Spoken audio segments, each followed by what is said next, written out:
क्या आपने कभी सोचा है कि कुछ लोग अपने जीवन में इतनी सफलता कैसे हासिल कर लेते हैं, जबकि बाकी लोग उसी सफलता की चाहत में संघर्ष करते रह जाते हैं? क्या वजह है कि कुछ लोग अपने लक्ष्य को इतनी सटीकता से हासिल कर लेते हैं और बाकी अधूरे सपनों के साथ जीते रहते हैं? इसका जवाब एक शब्द में छिपा है: डिसिप्लिन। डिसिप्लिन इज डेस्टिनी एक ऐसी किताब है जो आपको आत्म अनुशासन के असली मायने और इसकी ताकत को समझाती है। यह किताब सिर्फ सिद्धांतों की बात नहीं करती, बल्कि वास्तविक और व्यावहारिक तरीकों को सामने लाती है, जिन्हें आप अपनी रोजमर्रा की जिंदगी में लागू कर सकते हैं। लेखक ने आत्म अनुशासन को सिर्फ एक गुण नहीं, बल्कि सफलता और पूर्णता की कुंजी के रूप में पेश किया है।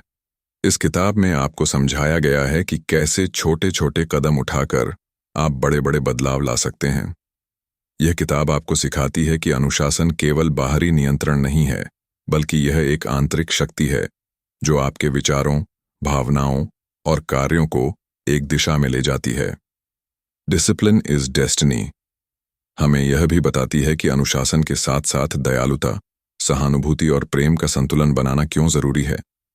यह किताब आपको यह सिखाती है कि अपने शरीर, मन और आत्मा को कैसे एक साथ लाकर जीवन के हर पहलू में संतुलन बना सकते हैं। इस किताब की शुरुआत में लेखक यह स्पष्ट करते हैं कि आत्म अनुशासन कोई जन्मजात गुण नहीं है। यह एक ऐसी आदत है जिसे कोई भी व्यक्ति मेहनत और दृढ़ संकल्प के साथ विकसित कर सकता है। यह किताब उन लोगों के लिए है जो अपनी आदतों को सुधारना चाहते हैं, अपने लक्ष्यों को हासिल करना चाहते हैं और अपने जीवन में स्थायी सफलता चाहते हैं। इसमें आपको एंटोनिनस ऑनरेलियस जैसे ऐतिहासिक पात्रों और महान दार्शनिकों की प्रेरक कहानियां मिलेंगी, जो बताते हैं कि कैसे उन्होंने अनुशासन और संतुलन का इस्तेमाल कर अपने जीवन को सार्थक बनाया। लेखक ने क्लिंथस जैसे दार्शनिकों की प्रेरणादायक घटनाओं के माध्यम से यह समझाने की कोशिश की है कि खुद को माफ करना, खुद को प्रेरित करना और खुद से प्यार करना आत्म अनुशासन के सफर का एक अहम हिस्सा है। डिसिप्लिन इज डेस्टिनी सिर्फ एक किताब नहीं, बल्कि एक मार्गदर्शक है जो आपको अपनी सोच को बदलने, अपने दृष्टिकोण को सुधारने और अपनी पूरी क्षमता को बाहर लाने की प्रेरणा देती है। यह किताब आपको खुद से यह सवाल पूछने पर मजबूर करेगी: क्या मैं अपने समय और ऊर्जा का सही उपयोग कर रहा हूं?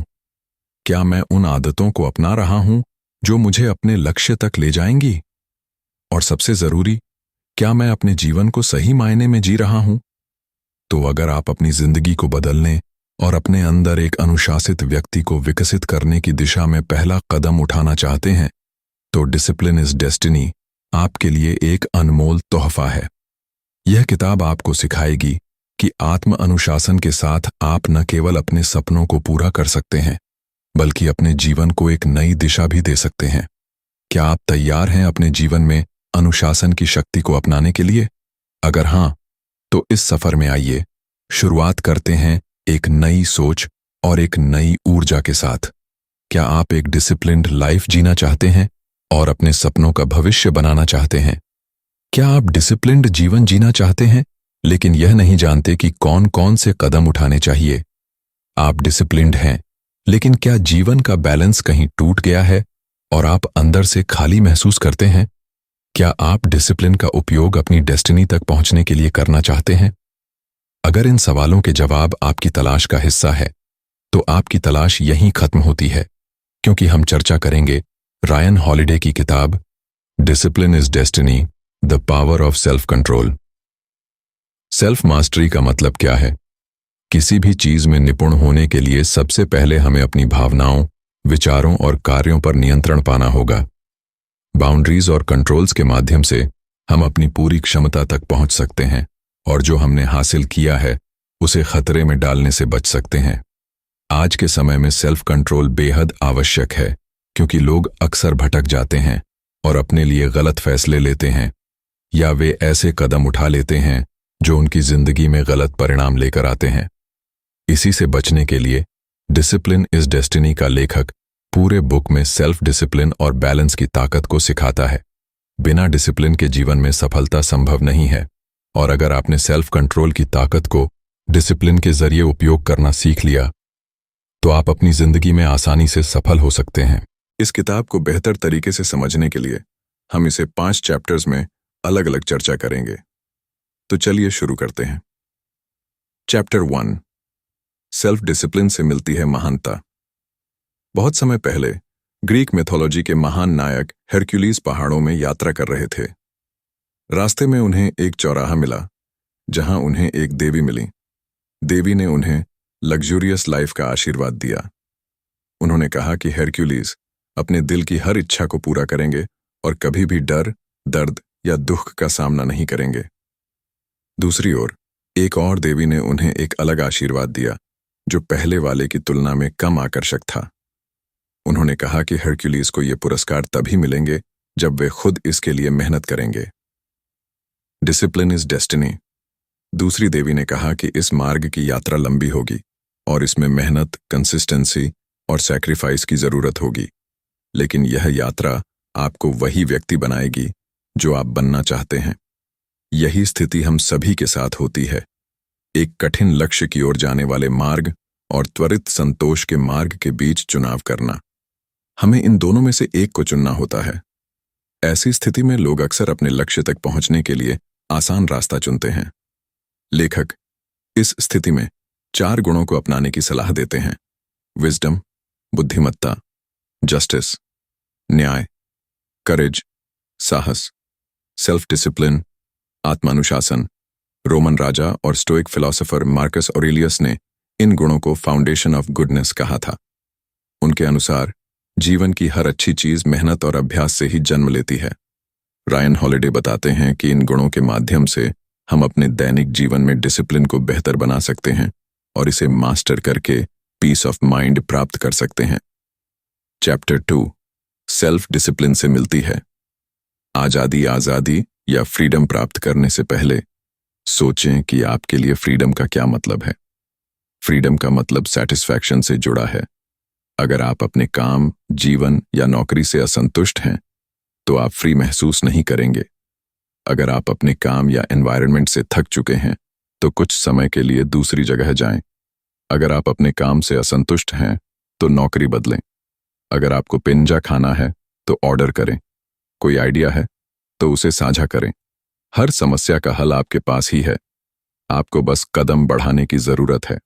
आज की दुनिया में लोग उंगली के एक स्नैप से लगभग हर चीज तक पहुंच सकते हैं, लेकिन इतनी फ्रीडम के बावजूद हम में से कई लोग खुश नहीं हैं।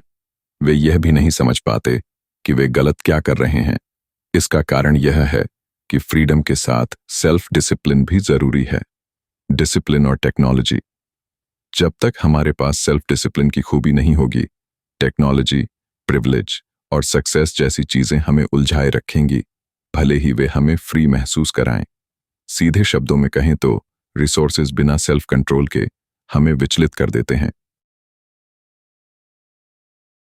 चैप्टर 3, सब कुछ सरल बनाइए। कई लोग स्मार्ट और टैलेंटेड होते हैं, लेकिन उनके लिए मीनिंगफुल लाइफ जीना चुनौतीपूर्ण हो जाता है। इस स्थिति से बचने और मीनिंगफुल लाइफ जीने के लिए इन कार्यों को अपनी डेली प्रायोरिटीज मानें और उन्हें फोकस के साथ पूरा करें। भले ही आप थके हुए हों, व्यस्त हों या ऐसा करने की आवश्यकता न हो, फिर भी इसे करें। आप छोटे कदमों से शुरुआत कर सकते हैं, जैसे सुबह सिर्फ 10 मिनट की जॉगिंग पर जाएं। अगर आप एक किताब लिख रहे हैं तो शुरुआत में केवल एक वाक्य लिखें। जब आप कंसिस्टेंटली काम करना शुरू कर देंगे तो कुछ समय बाद आप उस काम को तेजी से पूरा कर पाएंगे, और ऐसा करते करते आपकी 10 मिनट की दौड़ कुछ महीनों में 30 मिनट में बदल सकती है, और हर दिन एक वाक्य लिखने की आदत एक पेज लिखने में बदल सकती है। इसी तरह हर काम में स्पीड बढ़ाई जा सकती है। असल में जिंदगी सरल है, लेकिन कुछ भी ना आसान है ना कठिन। अगर आप किसी मुश्किल लक्ष्य को हासिल करना चाहते हैं तो इसे एक साधारण गतिविधि में बदलकर रोज करें। लेकिन अगर आप उस छोटी गतिविधि से बचते हैं तो आप सिर्फ छोटे लक्ष्य ही हासिल कर पाएंगे जो मुश्किल लग सकते हैं। याद रखें, जब आप शारीरिक रूप से मजबूत हो रहे होते हैं तो आप अपनी विल पावर को भी बड़ा बना रहे होते हैं। चैप्टर 4, शारीरिक सेल्फ डिसिप्लिन बनाएं और मन को शांत करें। जब आप शारीरिक रूप से सेल्फ डिसिप्लिन्ड होने का अभ्यास करते हैं तो आप अपने दिमाग को पूरी तरह से काम करने के लिए मजबूत बनाते हैं। यह सुनने में सरल लगता है, लेकिन यह उतना ही जटिल भी है। न्यूरोसाइंटिस्ट लीसा फेल्डमैन बैरेट ने कहा है कि हमारे दिमाग का कार्य काफी हद तक शरीर के स्वास्थ्य पर निर्भर करता है। अगर आप शारीरिक रूप से कमजोर हैं तो आपका दिमाग भी सुस्त तरीके से काम करेगा। इसलिए खुद को शारीरिक रूप से मजबूत बनाए रखना और अपने दिमाग पर नियंत्रण रखना जरूरी है। इसके लिए इस बात पर ध्यान दें कि आप क्या सुनते हैं और क्या करते हैं। बैलेंस बनाना सीखें।